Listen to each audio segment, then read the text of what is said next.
your host, Heather Ashley, and welcome to another episode of Women of Her Story, a podcast dedicated to celebrating women who have made or are making their mark on our society. Today, I have with me the co-founder, CEO, and Chief Purpose Officer of Blank Page, Cyndee Lake. Thank you so much for joining us today, Cyndee. Happy to be here. Thanks for having me. Of course. How have you been doing these days? Really good. It's been an interesting journey of change and transformation and pivots. But I have to say, at the end of the day, I really hope some of those changes and pivots stick with us even when everything kind of goes back to normal, so to speak. So it's been a bit of a gift from our perspective. Absolutely. It's so interesting. It's been interesting for me to watch all these different industries figure out how to continue to function under and quickly. I feel like people pretty quickly figured out how to transfer everything to function in this. We're at the time of this recording in self-isolation. Hopefully by the time it releases, we won't be. No, it's interesting. People, as human beings, we're wired to grow and evolve and adapt. And I think what has happened in our roles and our jobs and the ways that we've defined ourselves before all of this, we got a bit complacent and we lost the muscle. And when something like this happens, we dig deep and we realize we have that muscle. We always had that muscle. And the constraints that we've been putting on ourselves suddenly aren't real anymore, and we can figure it out. And that's the part I love about this. There's a lot of tragedy in this crisis, for sure, but the resiliency of humans is pretty fascinating and remarkable. So let's dive right on in. Do you mind sharing with us exactly what Blank Page is? Yeah. So Blank Page is technically a design firm, but it's about people. And so what we are doing every day is helping individuals, teams, organizations create the conditions for them to do the best work of their lives. And so that's a really big space. And the reason we call it Blank Page is we want the people that we work with to create that space for themselves. And so really all we do is kind of release them from just what we were talking about, the artificial constraints, the woulda, coulda, shouldas, the things that get in their way of just doing remarkable work. And it's so fun because you just get to step back and watch this amazingness just happen in front of you. And it's really rewarding for us. And so it's been a lifelong dream. It's something I realized really early in my career that I loved doing for my teams, was just kind of charting a course for them and then setting them off and letting them do amazing things. So now I get to do that every day. That's so cool. That's so much fun. Did you have experiences in before you founded Blank Page? Did you have experiences that doubled down your passion and drive to create this? I did, both on the positive and the negative. So our life stories are pretty interesting. We learn a lot in the lows and the highs. But early in my career, I was fortunate to kind of check all the traditional business boxes. So I made it to executive leadership pre-30s. And got there and looked around and realized that it wasn't all that it was cracked up to be. And I had a really amazing coach that just looked me eyeball to eyeball and said, "What are you doing? Like, this is so contrary to who you are and your values and how you feel about people. Like, you need to break away and do something different." So that was the first big moment of truth for me, was that, offices and money and fame and all of that wasn't really what it was all about. It was really about people for me. And so that was my first pivot point. And then I had a second big moment of truth about 10 years later when I was working at Intuit, which I loved my time at Intuit. But what I realized after about 10 years was I was kind of back on that gerbil wheel of PowerPoints and meetings, and I wasn't working with people again, the way that I really wanted to work with people. And so I declared that I was going to take a sabbatical, take a sabbatical and rethink how I ground to my purpose, which is to help people. And that sabbatical lasted a whole weekend. And I was invited back to Intuit to do the work that I really love doing, which was working with people. And from there, it just kind of emerged. And the whole blank page concept really materialized about 3 years after that, when my husband, who was working for Motorola at the time, was let go after Google acquired them, which is not unusual, right, when one company acquires another one. And he looked across the desk one day and said, "Hey, I like what you're doing better than what I'm doing. Let's do this thing together." Oh, that'd be awesome. And he said, "But I really hate the name of your practice." And back then it had a different name. And I said, "Okay, well, let's figure this out." And we went on this just ridiculous journey. We hired marketing consultants and we asked friends, and nowhere were we getting anywhere with a name for this company. And so I'm going to tell you a story. You probably want to edit this one out, but I was driving through California, and I was trying really hard to lean into his need to have something that sounded kind of Silicon Valley. That's where he grew up. Those are his roots. And so I'm like, oh, organization and people. We'll put those two words together and we'll say Orgle. And so I called him up and he's like, oh, I like it. I'm like, I don't love it, but I can lean in. And I said, look it up and see if it means anything. And he called back and he says, I still want it. You're going to hate it. And I'm like, then we're not using it. And it turned out that Orgle is the word used for when llamas are doing the deed.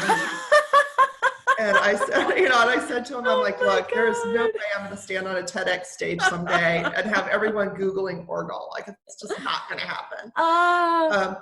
So I put this big, huge piece of paper on the table and I said, we're just going to start with a blank page and figure this out. And he's like, oh, that's the name of the company. And I'm like, what are you talking about? And he's like, that's what you do for people. He's like, you help them honor, respect, celebrate, and put away the past so that they can get to a blank page and write a new story to go forward. And I was like, oh, okay, yeah. And really, I've been doing that my whole life and I didn't even realize it.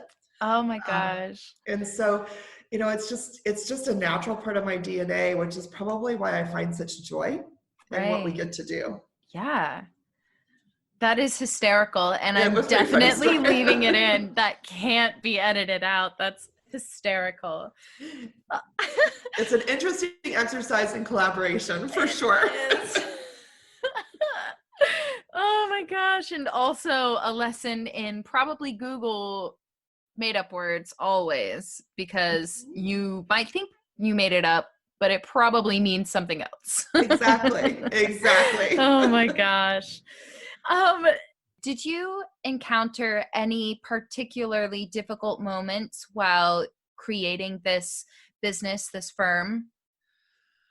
Wow. Yes. I'm going to say yes, and I'm going to put a footnote on it in that I thrive on challenges. So it doesn't take me long to figure out the silver lining of the challenge. But yes, there's definitely some. I think, first of all, what we do is there's much bigger companies out there that purport to do what we do. And as we say in our business, no one ever loses their job from hiring McKinsey or Bain or Deloitte or any of the big houses, right? So it's a risk to go with a small firm that, we have 5 employees, so that's a risk for people. So while they might fall in love with what we do and how we do it, it's harder to advocate for that if they're nervous, right?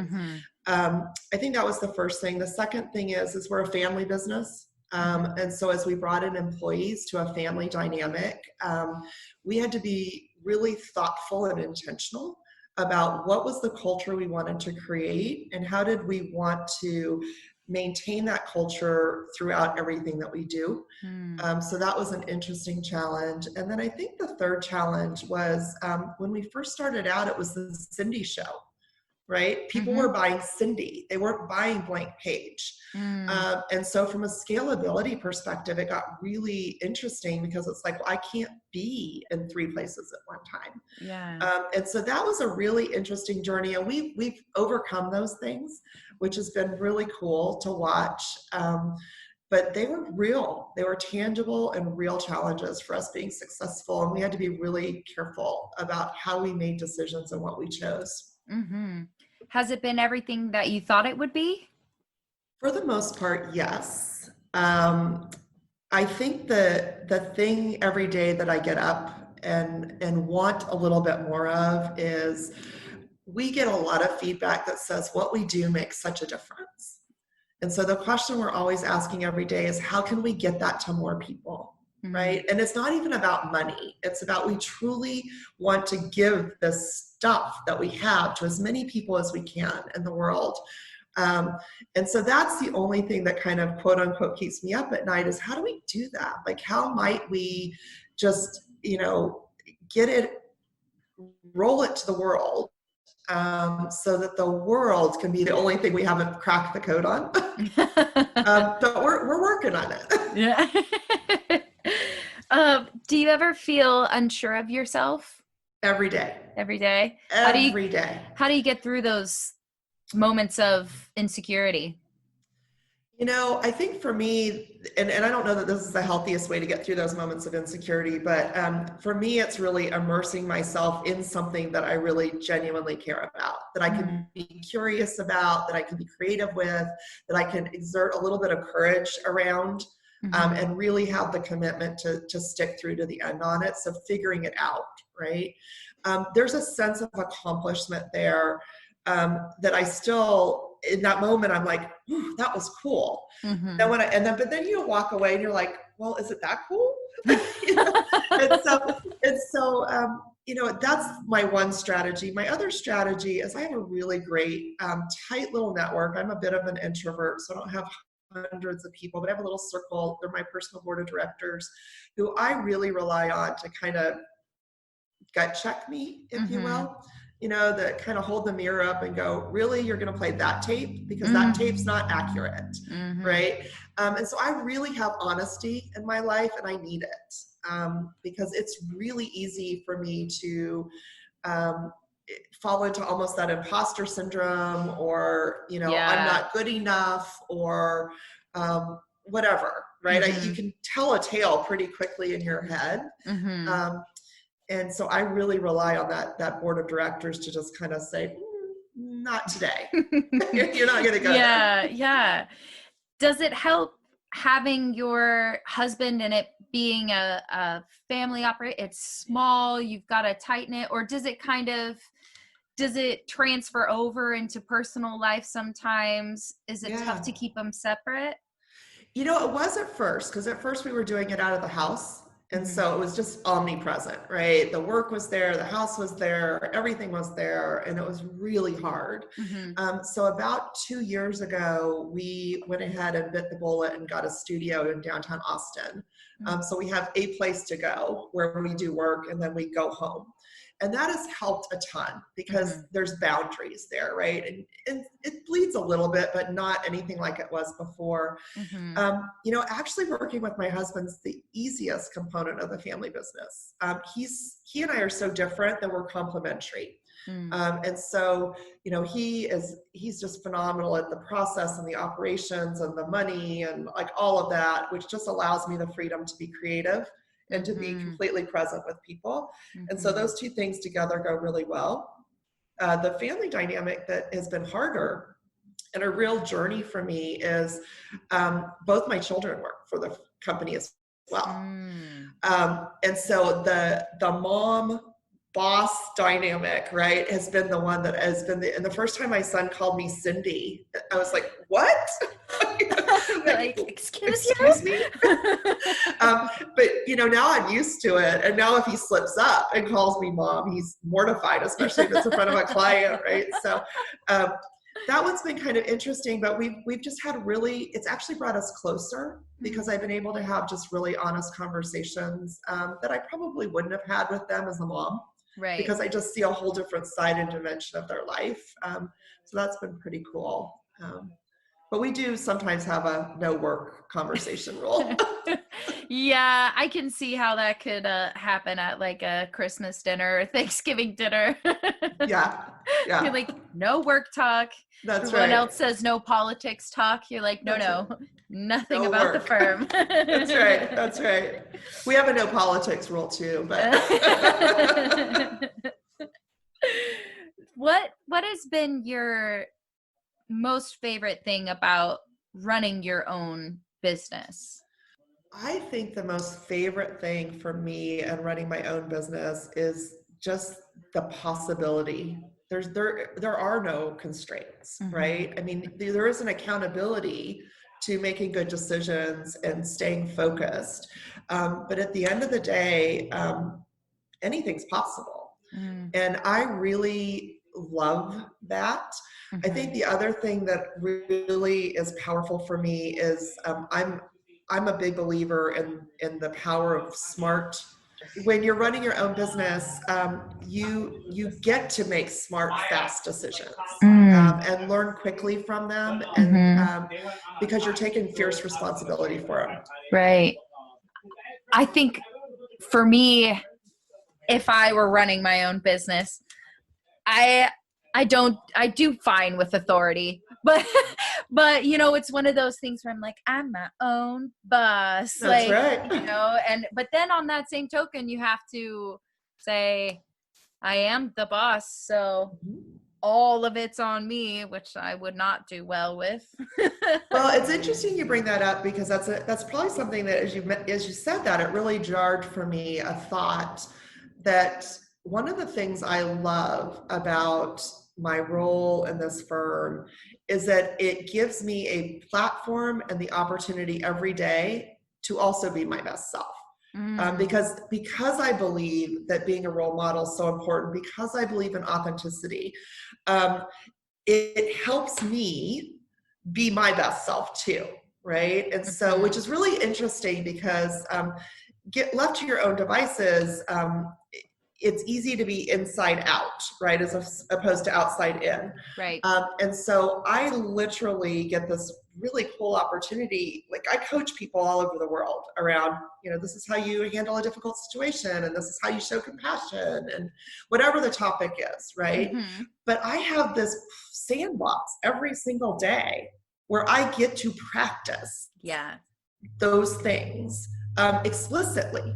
And so I'll tell people that I'm working with the only difference between me and you is I might figure out faster that I'm going down a wrong path, but that's because I get to be in the sandbox all day long, Hmm. right? As opposed to just visiting the sandbox. And Right. I love that. I mean, it's like my Peloton instructor. The reason she's so amazing is because she's in the Peloton studio all day long, Yeah. right? I Yeah. visit her, right? Yeah. That's It's yeah. it's the same concept, and so that is such a gift to me because at the end of the day, I'm still on a journey. I'm Hmm. still learning. I'm still growing. I'm still evolving, and I just love that I get to make it a full-time job. Yeah. Yeah. That's so fun. That's so much fun. Is there a speaker, author, performer, athlete, whoever who is particularly inspiring you right now or in the last few years? Wow. Um, oh, there's so many. I'm an Mm-hmm. avid reader, so I'm a Mm-hmm. bit of a junkie when it comes to books. You can have a And few. yeah, let me think about that one for a second. Who's really top of mind for me? So there's someone he's not that well known, but he's going to probably become well known. His name's Mike Vacanti. Mm-hmm. Um, Mike's out of Minneapolis. He's had a really interesting career, but the reason I'm so connected and enthralled with Mike Vacanti is because he has started this whole movement around humans first. Mm. Um, and I just love what he's been able to accomplish and just connecting human beings together, to have meaningful conversations, to be there for each other. The people I've met through him have just been fascinating. Mm. Um, and I just am in awe of his passion to create a movement like that. Mm-hmm. So he's really an interesting one and probably not on the mainstream. Um, this is going to be a really off the cuff one, but it's funny that you asked me that because I was actually just looking at this guy. So his name is Vincent Michael, Vincent and Michael. he is he wouldn't call himself a preservationist. He believes in conservation. But he has just done some amazing work around this concept of the past is our future, and how do we keep those two things together? How do we hold the stories of who we are and where we came from as part of the momentum to where we're going? And a lot of his work has to do with buildings and spaces and physical stuff. But it's a beautiful metaphor for us as human beings too, because we don't get to abandon our story. It's part of who we are. So the question is, what do we do with that story? How can it shape us and inform us and be a catalyst for us as we go forward into our lives? So those are two people that are kind of top of mind for me. I've got the normal other suspects. Liz Weissman is someone that I really admire, and I'm a Simon Sinek junkie. So my husband thinks I have a crush on him. I don't, but I really do. I really do love how he puts things into perspective and talks about topics that are really truly important for us as people and as leaders and as citizens in our world. I think he just does a beautiful job with it. Do you have any advice for anyone wanting to go into business for themselves? Yes, I do. I think the first piece of advice I would give is get really clear on what your personal purpose is. If you try to do a business that's out of alignment with your purpose and your passion, you will eventually hit the wall. You won't be able to work through all of the challenges and knot holes that you're inevitably going to face. And so when you're clear on your purpose, it gives you actually more choices of how to get there, of how to accomplish that purpose. Whereas when we start with what we want to do, I want to do this thing, what happens is when we hit that wall, and this happened for a lot of people I know in the coaching and the speaking industry as coronavirus kind of hit, right? They wanted to be a speaker, right? And so they had all these speaking engagements lined up, and then they all canceled. And now they were sitting at home going, oh my gosh, my business model just failed. Well, if they had approached it from my purpose is, and speaking is a channel by which I'm going to achieve that purpose, they would have been able to more easily and more quickly pivot. Now, a lot of those people had to dig deep and do that work, right? But so much better to do it up front because it helps you frame then what you're going to actually go out and try to do in the world. So that would be my first piece of advice. The second piece of advice I would say is get a personal board of directors. You need the objective voice to be honest with you, to tell you that that's a good idea, a bad idea, or maybe if you tweak the idea, right? Because we all have blind spots and we fall in love with the thing that we've imagined. And we can't see those blind spots. So you need a small group of people that are there that believe in you and will be fiercely honest with you in the process, and that you trust enough to get that honesty, to get that feedback. So those would be the two big ones, I would say. And then from there, it's be willing to experiment. You know, you're not going to figure it out on the first pass or the second pass or even the 10th pass. You know, so be open to learning. Know it's non-negotiable. Like it's got to be a short list. It can't be 28 things.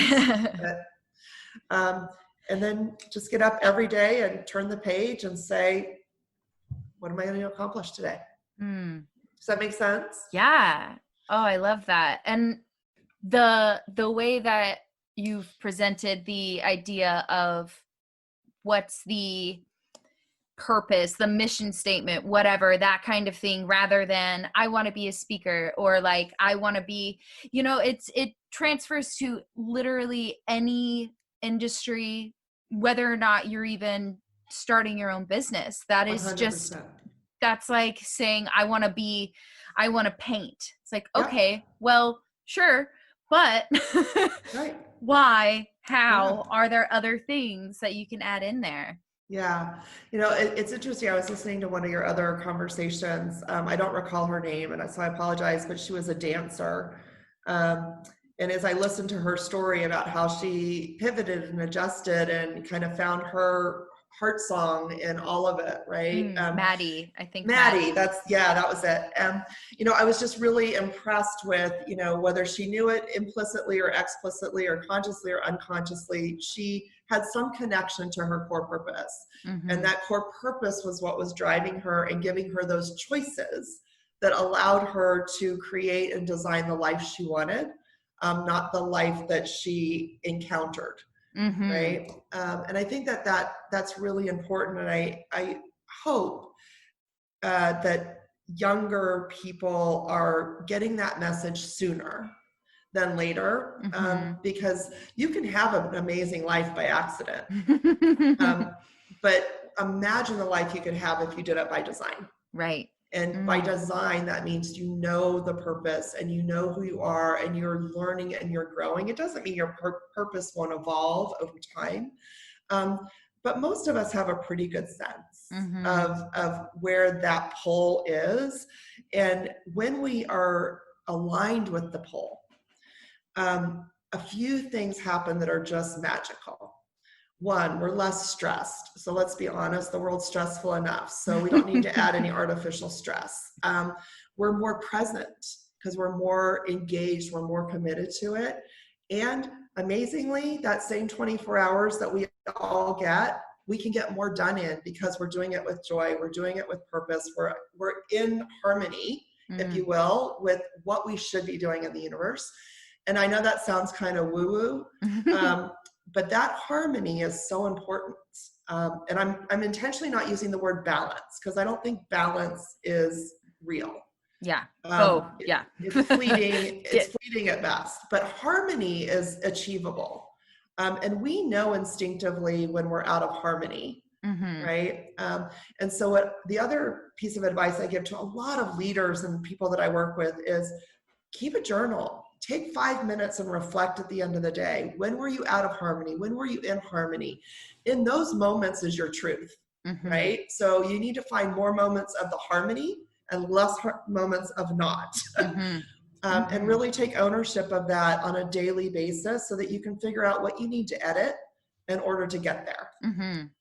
Yeah. In running this business with your husband, Mm-hmm. do you ever encounter clients or people who automatically assume that he's the one in charge? Or do people generally default to him or your son, or are they um have they been corresponding with you so they know it's going to be you, or has there ever been a disconnect in that sense with your business that you've encountered? No, not in the traditional way. I think it's been the opposite. I think the Really? opposite has happened for my husband. I think he's been like, wait, like they're going to you. What about me? So no, in this I absolutely have not, which has been fascinating. I've never thought about it. But I'm going to be really candid with you. I don't think I've ever personally experienced the glass ceiling or any of that kind of that gender bias or anything. Mm-hmm. Um, and I don't know why. Mm-hmm. Um, Maybe I just chose to not lean into it. You know, I'm sure if I go way, way back into my first career in consulting, I could come up with some, you know, Mm-hmm. Me Too examples that I probably don't want to think about. But no, I really haven't. Mm-hmm. And I think it's because, well, my husband would tell you it's because all of the creative and intellectual property that we have is out of my brain. And Mm-hmm. so um, I think he believes that people recognize that right away, that while he can talk about it from a theoretical perspective, Mm-hmm. people pretty quickly connect with me because I'm living it. Mm-hmm. And so, yeah, I just haven't really experienced that at all, which is kind of interesting. A Yeah, blessing. and it could also be, I mean, I'm just like spitballing here in Yeah. in the line of work that you're in the mission statement behind blank page, the purpose is to make everything harmonious and make things approachable. And I feel like corporations and businesses and leaders aren't going to approach an independent, smaller firm without an already more open mind. And so it sounds like you've been able to experience clients and uh, interactions with people who want this. They want the harmony. So they're not going to go out of their ways to create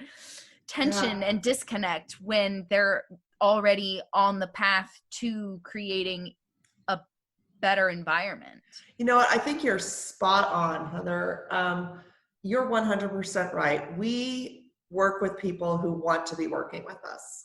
They've already made a decision, to your point, that they want something different, that they want to be better, that they need to let go of past constraints in order to achieve that new state. Mm-hmm. And so I think you've hit the nail on the head. And so, and to that, maybe that's another advantage of having your own business. I don't have to pander or try to convince organizations that don't want that to be part of my universe. Yeah. Which is kind of nice. I mean, I feel like that probably definitely aids in your own harmony with your household, which is also your business, Yeah. It's so great insight. Thank you for that. You put the seed in my brain, though. It's teamwork here. Well, I'm a big believer in that the best ideas are the collaboration between ideas. So there you go. Well, before we get to our last two questions, do you have anything else that you would like to add? Thoughts, jokes, maybe where we can find out more about your business, where people can contact you? Sure. Well, they can contact me easily. I'm on LinkedIn, and I'm on Instagram, I'm on Facebook. Certainly they're welcome to look me up. I think blank page, bpstudios.com is our website, and it's a great place to just kind of get a little bit more connected with how we think about the world. To your point, we operate with 5 principles that are non-negotiable for us.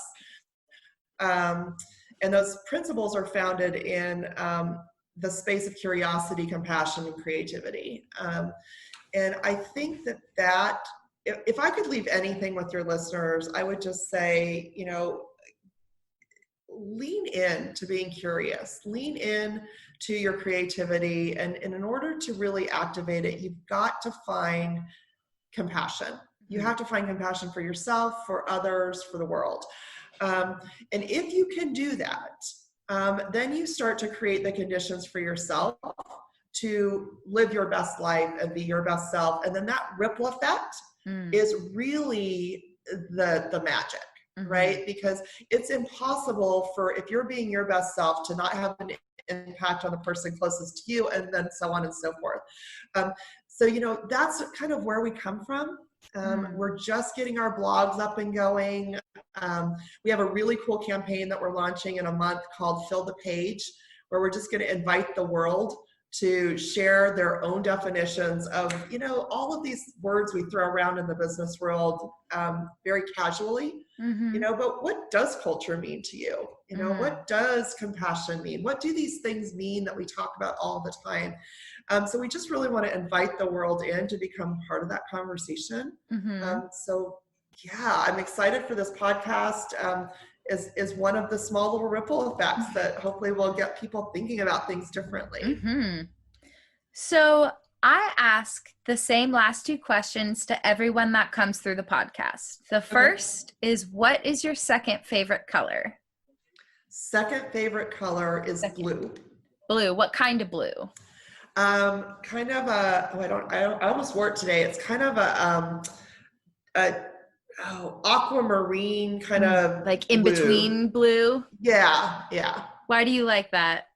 Um, it's peaceful and it's calming. Mm. Um, and I think it is inviting. Hmm. So it's a color that I think is, I wear it a lot when I'm in public, because I feel like it is a, a color that isn't threatening, and there's no preconceived baggage that comes with Mm. it. Like Yeah. my first color, when people see it, they immediately jump to a lot of assumptions Hmm. that are inaccurate. I just happen to love the color. So, My favorite color is black, so I feel you on that. yep, yep, Where yep. everyone's like, "Ugh, really?" Yeah. Well, black's my third favorite color. So, I love that you know. That was one of the quickest answers on second favorite. That's so yep. funny. And lastly, what in your opinion is the best part of being a woman? Oh, wow. Um, I think the best part about being a woman is that the world doesn't put any artificial constraints on me being whole. Mm. Meaning, I can love fiercely, I can grieve fiercely, I can be compassionate fiercely, and I don't feel like there's any, for me, I don't feel like there's any limitation on that. Mm. And that while I don't believe women can have it all at the same time, Mm. I do believe that women have this unique opportunity to have it all. Mm-hmm. We can give birth, we can raise families, we can be nurturing, we can be powerful, we can change the world, right? Mm. And we can be fluid in those choices, in my Mm-hmm. opinion, much more fluid than sometimes men are allowed to be. Mm-hmm. Um, and I love that fluidity. I think it is empowering, and I think it, allows you to look at life differently. Mm. Like when I wake up every day, I'm going to give away my age here, but like I marvel at the fact that I have 40 or 50 years left to live. Mm-hmm. Like, oh my gosh, what can I do with 40 or 50 years? Like I Yeah. haven't even begun.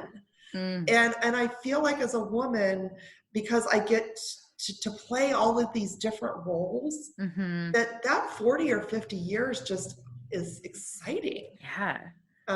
because the roles just will continue Mm. to be deeper, and I love that. Yes.